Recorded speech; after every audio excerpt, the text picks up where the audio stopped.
Hitler's War by David Irving. Goddess of Fortune. Hitler had returned to the Berghof high above the little alpine town of Berchtesgaden early on February 6, 1938. It was here that he always came when he had to ponder the path ahead. Ever since he had first been driven up the rough mountain paths on the pillion seat of a motorbike, he had been in love with this Obersalzberg mountainside. A green ridge straddling lakes and pine forests, velvet pastures and dairy herds. Here in the late 1920s he had purchased a cottage with the royalties earned by Mein Kampf and articles published under a pseudonym by the Hearst Press and the New York Times in America. Around this cottage he had built his Berghof. The air up here was clean and pure. Quote, "Fresh air is the finest form of nourishment," unquote, he would say. Rudolf Hess, his deputy, described Hitler's everyday routine at Berghof in a long letter to his mother dated January 15, 1938. Quote, "On his rest days up there, the Führer likes to stay up far into the night. He watches a film, then chats mostly about naval things if I'm there, as they interest us both, then reads a while. It's morning before he goes to sleep. At least he doesn't ask to be woken up until 1 or 2 p.m. In contrast to Berlin, where he doesn't get to bed any earlier, but is up again only 4 or 5 hours later. After a communal lunch, he and his guests usually take a stroll of half an hour or more to a tea pavilion built a year ago with a magnificent view over Salzburg. It's really cozy sitting at the big open fire at a large circular table, which just about fills the equally round building. The illumination is provided by candles and holders around the walls. Heinrich Hoffmann, Hitler's photographer, and his missus are usually there. He plays the part of the court jester. There's always one of the Führer's doctors, Dr. Karl Brandt or Dr. Werner Hasse, as well as the press chief, Dr. Otto Dietrich, adjutants Wilhelm Bruckner, Julius Schaub, or Fritz Wiedemann, often Sophie Stork, whom you know is up there with Evie Braun and her sister Gretel, and sometimes Dr. Theo Morell with his wife Joanna, and Professor Albert Speer. Speer is usually up there when the new buildings are being planned. After 1 or 2 hours up there, we walk for about 10 minutes to a group of cross-country vehicles waiting to drive us back down." End quote. Hitler appointed Martin Bormann, Hesse's chief of staff, to manage the Berghof. It was a position that gradually gave Bormann control over Hitler's household, too. A former estate manager from Mecklenburg, Bormann was a hard worker and took care that Hitler knew it. He would telephone for a routine invitation to Hitler's luncheon table, then cancel it, quote, "because of the pressure of work," unquote. To the slothful and pleasure-loving soldiers and bureaucrats, his love of hard work made Bormann a thoroughly loathsome creature. Quote, "Since 1933, I've worked like a horse," he wrote to party officials after Hesse's strange defection in 1941. "Nay, more than a horse, because a horse gets its Sunday and rests at night." End quote. Hitler's word was Bormann's command. Bormann bought up the adjacent plots of land to preserve the Berghof's privacy. Once Hitler mentioned that a farmstead spoiled his view. When he next looked, it had vanished and the site was leveled and freshly turfed. On June 13, 1937, a Sunday, Bormann noted in his diary, quote, "Because of the heat of high summer, the Führer wished there were a tree where the daily march past occurs. I have ordered a tree from Munich," unquote. The lime tree was erected 4 days later. Thousands flocked daily to the Berghof to see Hitler in the flesh. Quote, "The Führer is up there at the Obersalzberg now," unquote, wrote his Autobahn architect Fritz Todt to a friend. Quote, "On days when he has nothing particular to do, he permits anybody who wants to come past to his garden after lunch at about 2 or 3 p.m., and he waves to them. It's always a very gay procession up there on the Obersalzberg. The folks walk past quietly saluting, and they mustn't shout or anything. Only the children are allowed to hop over to the Führer," unquote. The main feature of the rebuilt Berghof was the Great Hall, a room over 60 feet long. One entire wall was a panorama window. Unprepared visitors walking into the Great Hall gained the momentary, eerie notion that they were looking at an unusually vivid green drapery until their eyes refocused to infinity and the distant shapes of the trees of the Untersberg mountain were seen. From the quarries of the Untersberg would later be hewn the red marble slabs with which Hitler would rebuild his Berlin chancellery. Legend had it that in that mountain lay the medieval Emperor Barbarossa, that he would lie there for 1,000 years, and that one day he would return when Germany most needed him. In the Great Hall there was an overlong table, surfaced with a red marble slab from across the valley. On it, each morning, the adjutant spread out the mail, the newspapers, and the latest dispatches from Berlin. On this same marble slab were later unfolded the maps of Europe and charts of the world's oceans. One 1940 photograph shows the Führer leaning on the maps, surrounded by generals and adjutants. The potted plants have been pushed to the far end of the table, and Schmundt has casually laid his leather document pouch amongst them. Alfred Jodl, Wehrmacht Chief of Operations, is standing expressionlessly with folded arms in front of a rich tapestry. On the back of the snapshot, Jodl himself has penciled, quote, July 31st, 1940, up at the Berghof. The Führer is enlarging on a decision taken shortly before, and it's a good thing that the maps can't be recognized, unquote. The maps are of the Soviet Union. Days in the Berghof passed with a monotonous sameness. The thick-walled building shrouded in a cathedral-like silence, punctuated by the yapping of two Scottish terriers owned by a young woman living anonymously upstairs, or by the laughter of an adjutant's children. Hitler himself slept all morning, while the servants silently cleaned the paneling or dusted the works of art, here a Tintoretto or a Tiepolo, there a small Schwind. Lunch was presided over by Hitler. With the young woman on his left, the talk revolved around film, theater, or fashion. The meals, were of Puritan simplicity. Earlier in his life, Hitler had eaten meat, but he had suddenly pronounced himself a vegetarian after a suicide tragedy in his town apartment in Munich, 1931, a fad for which he later offered various excuses, quote, that he had noticed body odors when he ate meat, or that the human jaw was designed for vegetarian meals. Hitler regaled his Berghof diners with unappetizing detail of various processes he had observed in a slaughterhouse, and all the distracting endeavors of the young woman at his side failed to stop him from inflicting this on each new unsuspecting visitor to the Berghof. After supper, the tapestries in the Great Hall were drawn back and a movie film was shown. Hitler followed this practice nightly until Europe dissolved into war at his command. His appetite for movies was prodigious, but Bormann efficiently submitted weekly lists to the propaganda ministry and asked for certain regular favorites like The Hound of the Baskervilles and Mutiny on the Bounty to be permanently available at the Berghof for the Führer's entertainment. It was here at the Berghof that Hitler proposed to stage his next coup. A conference with the Austrian Chancellor Kurt Schuschnigg.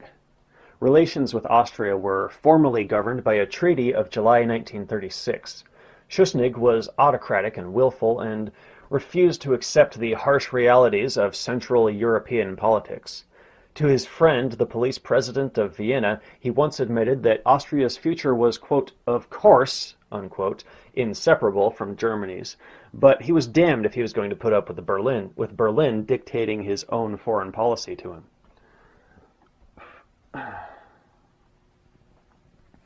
Such a meeting with Hitler had long been Schuschnigg's dream. He would talk to the Reich Chancellor, quote-unquote, man to man, he said. Hitler was initially only lukewarm. Excuse me.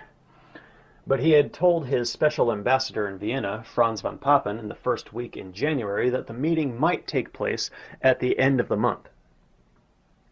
On the 11th, at Hitler's New Year diplomatic reception, Francois Poncet happened to express a hope that 1938 would not be seeing any of Hitler's, quote, Saturday surprises, unquote, to which the Nazi foreign minister Neurath replied that the internal situation in Austria did give cause for concern.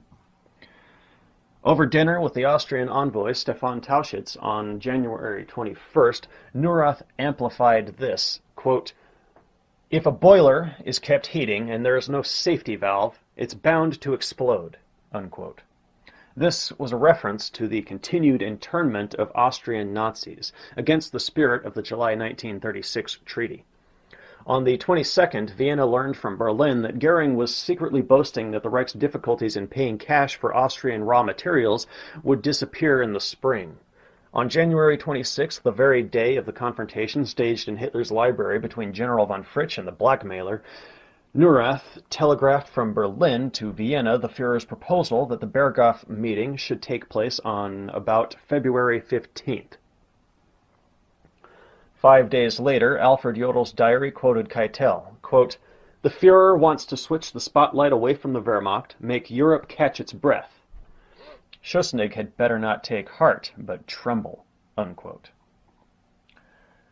2 days later, on February 2nd, 1938, Hitler walked across the Chancellery garden to the Foreign Ministry and appointed Joachim von Ribbentrop as the new foreign minister in place of Neurath. He had already told Goebbels of his intention 2 weeks before.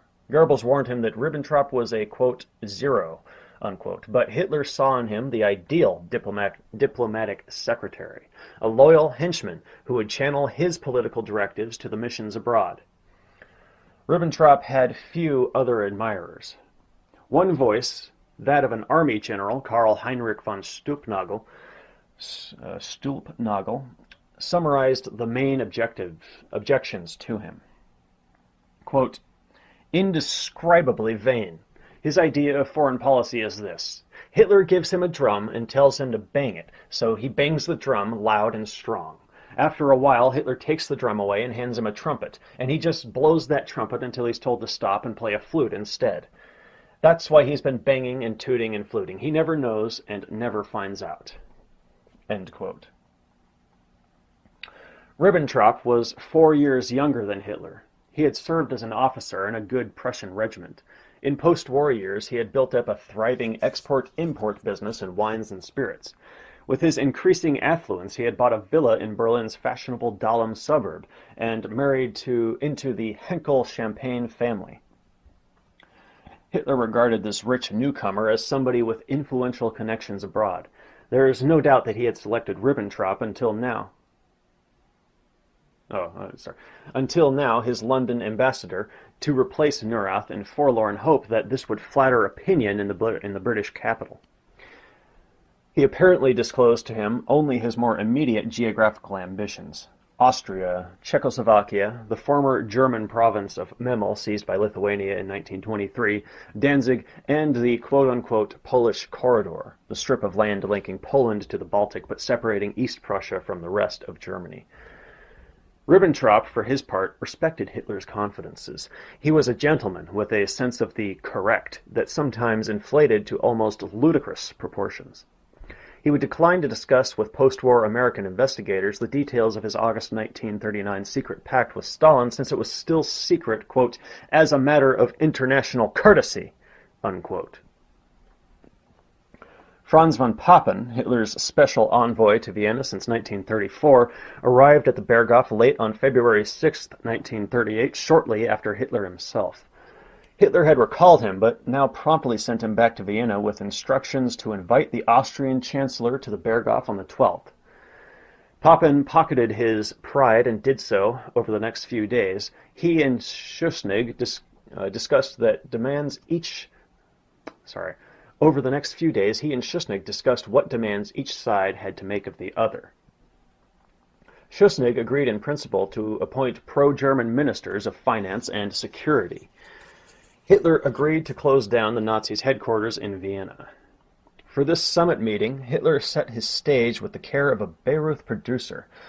The guard barracks on the approach road to the Berghof were filled with quote-unquote Austrian Legion units. There were 120,000 men in the Legion, outnumbering Austria's legal army 2-1. The SS sentry manning the gate on the final approach growled in unmistakable Corinthian dialect, and as Hitler marched down the steps to meet the half-tracked vehicle bringing Schuschnigg's little group up the icebound lanes, he was accompanied by Reichenau and Luftwaffe General Hugo Sperl, quote, "my two most brutal-looking generals," unquote. He later chuckled to his adjutants. He boasted to Goebbels afterwards that he had used, quote, pretty tough, unquote, language to the Austrian Chancellor and had threatened to use force to get his way, saying, quote, "guns speak louder than words," unquote. The Austrian made a bad impression on the prudish Führer. He remarked to his staff that Schuschnigg had not shaved and his fingernails were dirty. The atmosphere of their talks was well illustrated by Hitler's own May 1942 recollection, quote, "I won't ever forget how Schuschnigg shriveled up when I told him to get rid of those silly little barricades facing our frontier, as otherwise I was going to send in a couple of engineer battalions to clear them up for him," unquote. Hitler said he had decided to solve the Austrian problem so oder so. His advisors had submitted an alternative, less martial plan to him. Schuschnigg must sign it too. Quote, "This is the first time in my life I have ever changed my mind," unquote, Hitler said. Schuschnigg put up a stout fight despite the blatant intimidation tactics. Over lunch, Hitler's generals loudly discoursed on the Luftwaffe and its new bombs, and Hitler talked about his panzer armies of the future. Schuschnigg poked at his food without appetite. When Hitler subtly changed his tone and turned with enthusiasm to his plans to rebuild Hamburg with giant skyscrapers bigger than New York's, he sketched the giant bridge that he and Todt were going to throw across the river Elbe, the longest bridge in the world. Quote, "A tunnel would have been cheaper," he admitted. "I want Americans arriving in Europe to see for themselves, however, that anything they can do, we Germans can do better." End quote. He also announced that later in 1938, a new warship was to be launched with the name of Admiral Tegetthoff, after the Austrian hero who had sunk the Italian fleet in the Battle of Lissa in 1866. Quote, "I'm going to invite both of you as Austrian Chancellor and Admiral Horthy to the ceremony," unquote, Hitler promised Schuschnigg.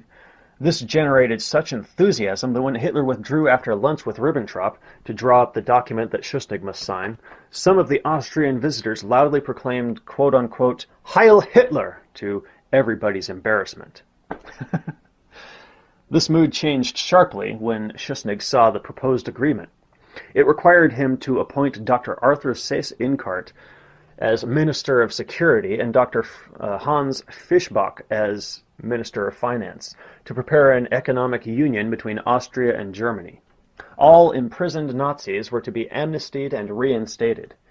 Ribbentrop bluntly told Schuschnigg that these terms were not open to negotiation. A new battle began. It was a gentle process obtaining Schuschnigg's signature. At one point, Ribbentrop came in and complained, quote, "Mein Führer, I've reached agreement with him on every point except one. He won't appoint Seyss-Inquart as Minister of Security," unquote. Hitler retorted, quote, "Tell him that if he doesn't agree, I'll invade this very hour," unquote. This was a bluff. Schuschnigg was insisting on 6 days' grace as only President Wilhelm Miklas could appoint new ministers. Hitler called him back to his study and resumed his bluster. Once he threatened, quote, "Do you want Austria to become another Spain?" unquote. Then he asked Schuschnigg to step outside, and as the door opened, he called out into the great hall, quote, "General Keitel!"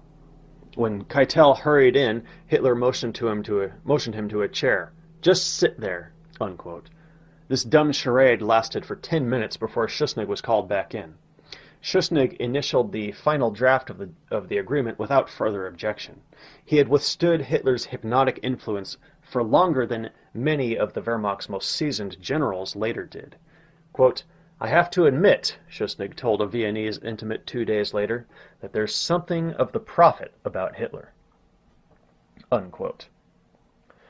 For all Hitler's tough talk, he had no intention of starting a forcible invasion of Austria, provided that Schuschnigg kept his part of the bargain. Hitler told his Luftwaffe adjutant that Austria would draw closer to the Reich of her own accord, perhaps that very autumn of 1938, unless Schuschnigg committed some Dummheit meantime. To deter Schuschnigg from second thoughts, however, he ordered the OKW to fake preparations for an invasion. Vice Admiral Wilhelm Canaris personally arranged this from his Abwehr's regional headquarters in Munich.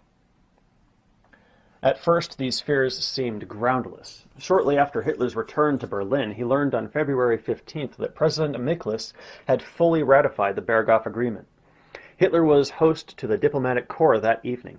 The Austrian envoy Stefan Tauschitz reported to Vienna afterward that congratulations were showered on him by Goering, Goebbels, and Hitler himself. Hitler told the diplomats that the, quote, age of misunderstandings, unquote, was over. It was not long before this tone changed, however. As though on a given signal, the British and French newspapers began printing lurid stories of Hitler's Berghof blackmail. Quote, "The world's press rages," noted Goebbels, "and speaks, not entirely unjustly, of rape." Unquote. The upshot was that on February 18, 1938, the German Air Force received its first ever provisional order from Goering to investigate possible operations against London and southern England, in case war with Britain broke out. Ribbentrop's personal intelligence office, run by Rudolf Leikus, learned that once back in Vienna, Schuschnigg and Guido Schmidt had, quote, recovered their balance, unquote, and that they were working to sabotage the Berghof Agreement. Hitler adhered to it, sedulously one might think. In his next Reichstag speech on February 20th, he praised Schuschnigg. Next day, he summoned the radical Austrian Nazi Joseph Leopold to Berlin and dismissed him. Hitler informed Leopold's successor that from now on there was to be a different approach toward Austria. To Ribbentrop and 5 Austrian Nazis on February 1938, he repeated that he had abandoned forever all thought of using force against Austria. Time, he said, was in his favor. On March 3rd, Hitler had received the new American charge d'affaires, Hugh R. Wilson. In a private letter to President Roosevelt, Wilson remarked upon the, quote, lack of drama in this exceedingly dramatic figure, unquote, and upon the formality of the occasion. When Wilson had met the ex-saddlemaker, President Friedrich Ebert, they had munched black bread and quaffed beer together. But Hitler now received him in a stiff dress suit. The Führer was healthier than Wilson had expected, more solid and erect, though pale. The character in the Führer's face, his fine artistic hands, his simplicity, directness, and modesty were the first impressions that Wilson conveyed to Roosevelt. The same day, March 3rd, saw the long-announced new British initiative. The offer was brought from London by the ambassador Sir Neville Henderson. Chamberlain himself had explained it to the Cabinet's Foreign Policy Committee on January 24th as a deal whereby Nazi Germany, quote, would be brought into the arrangement by becoming one of the African colonial powers, unquote. In return, Germany would be expected to limit her armaments and to recognize the status quo in Europe. Hitler listened to the ambassador's 10-minute speech with a scowl, then launched into a ferocious 30-minute reply. Nothing could be done until the current press campaign against him in England ceased. Nor was he going to tolerate the interference of third parties in Central Europe. He refused to consider unilaterally limiting armaments, so long as the Soviet Union's rearmament continued unchecked. Henderson patiently outlined the colonies offered on the globe in Hitler's study. Hitler asked what was so difficult about simply giving back the African colonies, quote-unquote, robbed from Germany after the World War. Hitler asked Ribbentrop to return to London to take formal leave as ambassador, an act of calculated blandishment, and instructed him to find out whether Chamberlain seriously desired Entente. Hope I'm saying that right. Hitler's more general instructions to him were reflected by Ribbentrop's remarks to Baron Ernst von Weizsäcker on March 5th, when he invited him to become his new state secretary. Ribbentrop talked of, quote, a grand program that cannot be accomplished without the sword. It will therefore take 3 or 4 more years before we are ready. Where exactly the fighting will be and wherefore is open to later discussion. If at all possible, Austria is to be finished off, liquidiert, before 1938 is out. End quote. In Berlin, Hitler found army opinion still unsettled by the creation of the OKW. There were sounds of distant thunder. The General Staff submitted its opinion on March 7, 1938. General Walter von Brauchitsch, Commander-in-Chief, signed the memorandum, which had been drafted by General Ludwig Beck, together with his deputy Erich von Manstein. Their proposal was that the army should have predominance in any Wehrmacht command. Viewed in the subsequent light of the World War waged largely by the strategic bomber and the submarine, Beck's memorandum was a dismal disappointment. In part, it gratuitously insulted Hitler. In bygone times, the document conceded any monarch could be a warlord if he chose. Friedrich the Great and Napoleon were examples. But now, quote-unquote, even a genius could not manage both political and military leadership. Beck rightly argued that there were 2 quite distinct functions in a war. The organization of the domestic war economy by a, quote, Reich Secretary for War, unquote, and the conduct of strategic operations by a, quote, Reich Chief of General Staff, unquote. Inasmuch as the balance of future wars would lie in the Army's hands, clearly the Army should provide that strategic leadership. Quote, the more there comes to the fore a war... Wait, let's start that over again. The more there comes to the fore in a war... Holy shit, this is a hard sentence to say. The more there comes to the fore a war on the East, which will be a matter of the conquest of territory, the more it becomes obvious that ultimately the success of the army will decide between the victory or defeat of the nation in that war. A further factor is that of our eastern enemies, Russia and Poland cannot be mortally injured at sea or in the air, and even if Czechoslovakia's cities and industrial centers are destroyed, she can only be forced at most to surrender certain territories, but not to surrender her sovereignty completely. Unquote. I did it. The document argued that the Navy and the Luftwaffe would be confined to primarily defensive roles to, quote, keeping the sea lanes open, unquote, and, quote, defense of the homeland, unquote. The possibilities of extended cruiser warfare or of the submarine campaign, of operations like the seaborne invasion of Holland, of the bombardment of Belgrade and the destruction of the Polish, French, and Russian air forces were not even contemplated by Beck. Hitler told his adjutants that the document was calling for the precise opposite of what he had ordered on February 4th. Quote, if the army had had any say in it, he later reminded Major Rudolf Schmundt, the Rhineland would still not be free today, nor would we have introduced conscription, nor concluded the naval agreement, nor entered Austria, unquote. Quote, nor entered Austria, unquote. Toward midday on March 9, 1938, Hitler heard rumors that Schuschnigg was to spring a snap plebiscite on Austria's future. This was the Dummheit that Hitler had been waiting for. The plebiscite's one question had been so formulated that any Austrian voting, quote, unquote, no to it could be charged with high treason, since voters had to state their names and addresses on the ballot papers. Some of his ministers felt the voting age should be 18, with only his party members allowed to vote.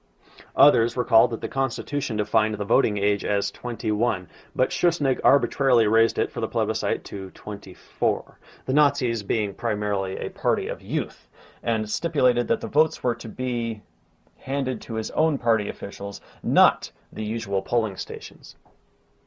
Even if one of the printed yes ballot papers were to be crossed out and marked with a large no, it would still count as a yes. There were no ballot papers. Hitler flew his agent Kepler to Vienna with instructions to prevent the plebiscite, or failing that, to insist on a supplementary question sounding the Austrian public on its attitude toward union with the Reich. That evening, Schuschnigg formally announced the plebiscite. Hitler listened to the broadcast from Innsbruck, then pounded the table with his fist and exclaimed, "It's got to be done, and done now!" Quote unquote. A month later, he announced, quote, "When Herr Schuschnigg breached the agreement on March 9th, at that moment, I felt that the call of Providence had come." Unquote. Toward midnight, Hitler mustered his principal henchmen Goering, Goebbels, and Bormann at the Chancellery and told them that by calling his, quote, "stupid and crass plebiscite," unquote, Schuschnigg was trying to outsmart them. He proposed, therefore, to force his own solution on Austria now. Goebbels suggested they send 1,000 planes to drop leaflets over Austria and then, quote, "actively intervene," unquote. Ribbentrop's private secretary Reinhard Spitzy was rushed to London with a letter asking the new Nazi foreign minister to assess immediately what Britain's probable reaction would be. Hitler sat up with Goebbels and the others until 5 a.m. plotting. Quote, "He believes the hour has come," unquote, recorded Goebbels. Quote, "just wants to sleep on it. Says that Italy and Britain won't do anything," unquote. The main worry was Austria's powerful neighbors and friends. Hitler took great pains drafting a letter the next day to Mussolini begging his approval. The complete text found 7 years later in Goering's desk shows Hitler not only justifying his entry into Austria, but also making plain that his next move would be against Czechoslovakia. In his diary, Alfred Jodl was to note, quote, "Italy is the most ticklish problem. If she does not act against us, then the others won't either," unquote. By 10 a.m. on March 10th, when Keitel was summoned to the Chancellery, Hitler had provisionally decided to invade Austria 2 days later. Quote, "There's always been something about March," wrote a jubilant Goebbels. "It has been the Führer's lucky month so far," unquote. Neurath, well pleased to have Hitler's ear again in Ribbentrop's absence, also advised a rapid grab at Austria. Keitel sent a messenger to the Wehrmacht headquarters to fetch their operation plans. Despite Blomberg's explicit directive of June 1937, however, there were none, except for Otto. Keitel, meanwhile, went to fetch General Beck and asked him what plans the General Staff had made for invading Austria. Beck gasped, quote, unquote, "None at all." He repeated this to Hitler when they got back to the Chancellery. The most he could mobilize would be 2 corps. Beck primly declaimed, quote, "I cannot take any responsibility for an invasion of Austria," unquote. Hitler retorted, quote, "You don't have to. If you stall over this, I'll have the invasion carried out by my SS. They will march in with bands playing. Is that what the army wants?" Unquote. Beck bitterly reflected, in a letter to Hossbach in October, that this was his first and last military conference with Hitler, and it had lasted just 5 minutes. The Luftwaffe raised none of these obstacles. Goering immediately made 300 aircraft available for propaganda flights. Diplomatic officials also moved fast, as Wiesacker's diary shows. Quote, 6:30 p.m. Hear from Neurath that we're to invade on March 12th. Above all, I insist that we rig internal events in Austria in such a way that we are requested from there to come in, to get off on the right foot historically. It seems a new idea to Neurath, but he'll implant it in the Reich Chancellery." End quote. At about 8 p.m., the Austrian Nazi Odilo Globachnik, of whom more later, arrived at the Chancellery. He convinced Neurath to suggest to Hitler that Seyss-Inquart should telegraph an quote-unquote appeal for German intervention to Berlin. Hitler, Goering, and Goebbels drafted a suitable text.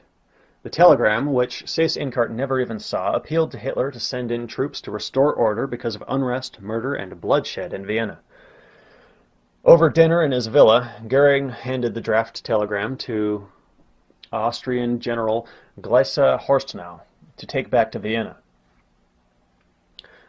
Hitler had already given the general a veiled ultimatum for Seyss-Inquart to hand to Schuschnigg himself. At 2 a.m., he issued the directive for the Wehrmacht operation, quote, to restore constitutional conditions, unquote, in Austria. Quote, I myself will take charge of the whole operation, end quote. Evidently, Hitler did not sleep much that night. When Reinhard Spitzy flew back from London, arriving at 4 a.m., Hitler had himself telephoned him using a code name the evening before. Hitler offered him breakfast and read Ribbentrop's verdict on Britain's likely response to the invasion. Quote, I am basically convinced, the minister had written, that for the present, Britain won't start anything against us, but will act to reassure the other powers. Unquote. That morning, March 11th, Goebbels' chief propagandist Alfred Ingmar Berndt confidentially briefed Berlin press representatives. Quote, rather more emphasis is to be put on the events in Austria today. The tabloid newspapers are to make headlines of them. The political journals are to be run about 2 columns. You are to avoid too much uniformity. Unquote. Brauchitsch conferred at the Chancellery for most of the day. When General Heinz Guderian asked if he could deck out his tanks with flags and flowers to emphasize the quote-unquote peaceful nature of their operation, Hitler agreed wholeheartedly. The telephone lines between Berlin and Vienna buzzed with all the plotting. A failure at the Chancellery telephone exchange even obliged Hitler and Goering to conduct their conversations from a phone booth in the conservatory. Hitler's special agent Wilhelm Kepler was keeping a weather eye on Seyss-Inquart in Vienna now, to ensure that this vacillating and over-legalistic Nazi minister did just as the Führer told him. For several hours beyond the deadline set by Hitler in his ultimatum, Schuschnigg procrastinated. From the phone booth, Goering's voice could be heard shouting orders to his agents in Vienna. Goering's task was to ensure that Schuschnigg resigned before nightfall. Schuschnigg did at last postpone the plebiscite, but after discussing this with Hitler, Goering phoned Seyss-Inquart to say that Führer wanted clear information by 5:30 p.m. as to whether or not President Miklas had invited Seyss-Inquart to form the new cabinet.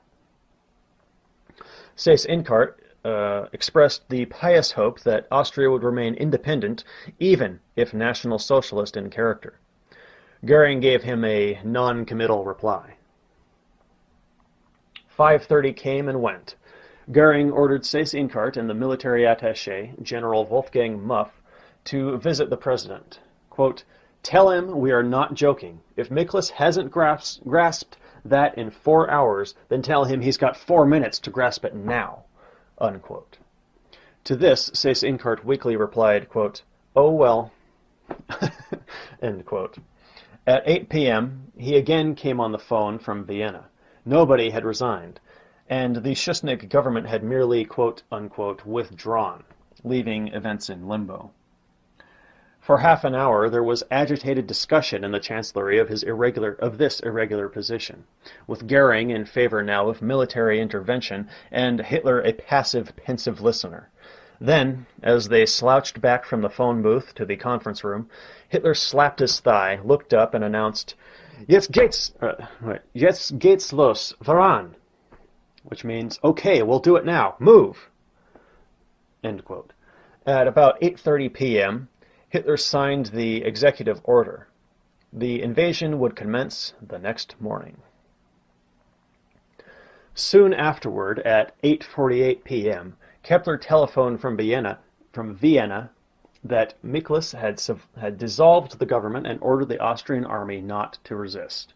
By 10 p.m., the all-important telegram signed quote-unquote Seyss-Inquart had also arrived, appealing on behalf of the provisional Austrian government for German troops to restore order. By 10:30 p.m., Hitler also knew that even Mussolini would look benignly on a German occupation of Austria. Hitler hysterically besought his special emissary in Rome over the phone, quote, tell Mussolini I shall never forget him for this. Never, never, never, come what may. And once this Austrian affair is over and done with, I am willing to go through thick and thin with him. End quote. As he replaced the telephone, Hitler confessed to Goering that this was the happiest day of his life. For the first time in over a decade, he could return to his native Austria and visit the grave of his parents at Landing. Hitler told his adjutant Bruckner to ensure that Ribbentrop stayed on in London as a quote-unquote lightning rod for at least 2 or 3 more days. He himself would be in Vienna, if all went well, when he next saw Ribbentrop. Neurath blanched when he heard this and begged Hitler not to risk Vienna yet. Braunau, his birthplace, perhaps, but not Vienna. Hitler insisted and ordered absolute secrecy. For the first time in 2 days, he retired. Neither he nor Keitel, however, was allowed much slumber, as apprehensive generals and diplomats telephoned frantic appeals to him to call off the operation, quote, before blood flowed, unquote. Brauchitsch and Beck repeatedly phoned Keitel and Wiesacker that night, begging them to intervene. The OKW chief of operations, General Max von Wiebon, bombarded Keitel with phone calls, and at 2 a.m. Wiebon willingly connected General Muff, the military attaché, to Hitler's bedside phone. Wiebon suffered a nervous breakdown the next morning and barricaded himself into an office at the War Ministry, where he hurled ink bottles at the door, like some military Martin Luther. Jodl succeeded him. Once again, it was a Saturday, 6 a.m., that day, March 12th. Hitler departed from Berlin by plane. At the Munich operations post of General Feder von Bock, he was briefed on the operation so far. Wildly cheering crowds had greeted the German quote-unquote invaders. Austrian troops and veterans of the World War were lining the highways, saluting and proudly displaying the long-forgotten medals on their breasts. Czechoslovakia did not bestir herself. Indeed, as Hitler sardonically commented to the profusely weeping general seated beside him, Franz Halder, Czechoslovakia seemed suddenly very anxious to oblige him. He crossed the frontier near Braunau at about 4 o'clock and drove on, standing erect in the front of his open Mercedes, saluting or waving as his driver Erich Kempe changed down through the gears to avoid running down the hysterical crowds pressing into their path. Hold on, I need a drink.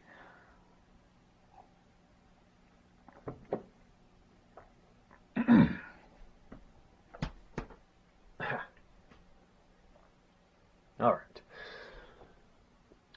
It was dusk by the time they reached Linz, packed with 1,000,000 clamoring Austrians. From the city hall's balcony, he spoke to the crowds, quote, "If Providence once sent me out from this fine city and called upon me to lead the Reich, then surely it must have had some mission in mind for me. And that can only have been one mission, to return my beloved native country to the German Reich." Unquote. On the following afternoon, he drove out to Landing, where his parents lay, and still lie, buried. By the time he returned to his hotel, an idea which had occurred to him during the night had taken a more definite shape. Originally, he had envisaged an autonomous Austria under his own elected presidency, but could he not now afford to proclaim Austria's outright union with the Reich, i.e. the Anschluss? The Austrian public obviously supported him overwhelmingly. He sent a messenger by air to Goering, asking his opinion, and he telephoned Kepler in Vienna to ask Seyss-Inquart to put the idea to his cabinet at once. When these latter two arrived that evening, they confirmed that the Austrian cabinet agreed to the Anschluss with the Reich. This was Hitler's decision taken. Quote, "There is but one moment when the goddess of fortune wafts by," he reminded his adjutants, "and if you don't grab her by the hem, you won't get a second chance." End quote. We need not follow Hitler's triumphal progress the next day onward to Vienna. Cardinal Theodor Innitzer, Archbishop of that city, had telephoned him seeking permission to ring all the church bells in Austria to welcome him, and he asked for swastika banners to decorate the steeples as Hitler drove into the capital. At 2 p.m. on March 15th, he took the salute at a great military parade at the Maria Theresa Monument. Wehrmacht troops marched past together with Austrian regiments, garlanded alike with flowers and flags. 1,000 bombers and fighters of the two air forces, led by one German and one Austrian officer, thundered over the capital's rooftops. Baron von Weizsäcker, who had arrived with Ribbentrop, wrote that day, quote, "Which of us does not recall that oft-repeated question of earlier years? What did our World War sacrifices avail us?" Unquote. Here was the answer. The whole city was wild with frenetic acclaim. They were seeing the rebirth of German greatness, of a nation defeated despite bloody self-sacrifice, dismembered in armistice, humiliated, crippled by international debt, and yet once again arising in the heart of Europe, a nation united by one of their humblest children, a leader promising them an era of greatness and prosperity. As darkness fell upon Vienna, now a mere provincial capital, Hitler fastened himself into the seat of his Junkers plane, sitting left of the aisle. They flew toward the sunset, the craggy alpine skyline tinged with ever-changing hues of scarlet and gold. General Keitel was looking out over Bohemia and Moravia to his right. With tears in his eyes, Hitler called his attention to Austria on his side of the plane. Quote, "All that is now German again." Unquote. After a while, he leaned across the gangway again. Keitel's adjutant sitting behind them saw Hitler show a crumpled newspaper clipping that he had been clutching ever since leaving Vienna. It was a sketch map of the Reich's new frontiers. Czechoslovakia was now enclosed on 3 sides. Hitler superimposed his left hand on the map so that his forefinger and thumb encompassed Czechoslovakia's frontiers. He winked broadly at the OKW general and slowly pinched finger and thumb together.